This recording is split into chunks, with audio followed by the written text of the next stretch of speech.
ശബരിമലയിലെ സദ്യയുടെ കാര്യം തീരുമാനിച്ചു. കേരള സദ്യ കൊടുക്കുമെന്ന് ദേവസ്വം ബോർഡ് പ്രസിഡന്റ് പറഞ്ഞിരുന്നു. അത് ഈ മാസം 21-ാം തീയതി മുതൽ നടപ്പിലാക്കാൻ തീരുമാനിച്ചു. ഒന്നിടവിട്ട ദിവസങ്ങളിലാകും സദ്യ വിളമ്പുക. ഇന്നുണ്ടെങ്കിൽ നാളെയില്ല, മറ്റന്നാൾ ഉണ്ടാകും. അരവണ വിതരണവും പുനഃക്രമീകരിച്ചിട്ടുണ്ട്. ശബരിമല മാസ്റ്റർ പ്ലാൻ ഇടനാലക്കാരില്ലാതെ സ്പോൺസർമാരെ കണ്ടെത്തി നടപ്പാക്കാനാണ് തീരുമാനം.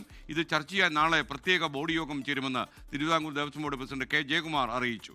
ബുക്ക് ചെയ്ത തീർത്ഥാടകരെ മാത്രമേ പുല്ലുമേട് വനമേഖല വഴി കടത്തിവിടാൻ പാടുള്ളൂവെന്ന് ഹൈക്കോടതി നിർദ്ദേശിച്ചിട്ടുണ്ട്.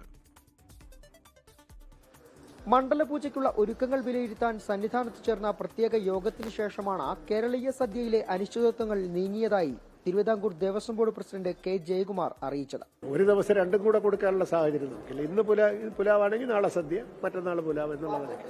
അരവണ ഒരാൾക്ക് 20 എന്ന രീതിയിൽ നിജപ്പെടുത്തും. അടുത്ത വർഷം മുതൽ സന്നിധാനത്ത് ഉൽപ്പാദിപ്പിക്കുന്ന അരവണ നിലയ്ക്കലിലും ലഭ്യമാക്കാനാണ് ആലോചന. അക്കോമഡേഷൻ നൽകുന്ന അഡ്വാൻസ് തിരിച്ചു കിട്ടുന്നില്ലെന്ന പരാതി പരിഹരിക്കാൻ പ്രത്യേക കൗണ്ടർ ആരംഭിക്കാനും തീരുമാനമായി. ശബരിമല മാസ്റ്റർ പ്ലാനിൽ ഉടൻ നടപ്പാക്കേണ്ടവയുടെ മുൻഗണന നിശ്ചയിക്കാൻ നാളെ ദേവസ്വം ബോർഡ് ആസ്ഥാനത്ത് പ്രത്യേക യോഗം ചേരും. കുറേയേറെ പ്രോജക്റ്റുകൾ അടുത്ത വർഷത്തെ തീർത്ഥാടനത്തെ ഗുണകരമായി സ്വാധീനിക്കുന്ന പ്രോജക്റ്റുകളെ നമ്മളൊന്ന് മുൻഗണനാ ക്രമം നാളെ നിശ്ചയിക്കും.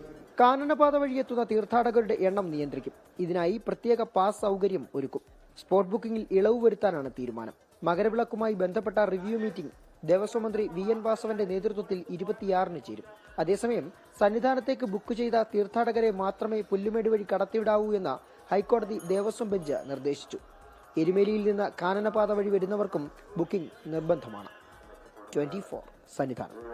ലോകത്തെവിടെയായാലും ഏത് സമയത്തും 24 വാർത്തകളും ഓഗ്മെന്റഡ് റിയാലിറ്റി പാക്കേജുകളും എക്സ്പ്ലെയിനറുകളും വിശദമായി കാണാൻ ഞങ്ങളുടെ യൂട്യൂബ് ചാനൽ നിങ്ങൾക്ക് സബ്സ്ക്രൈബ് ചെയ്യാം.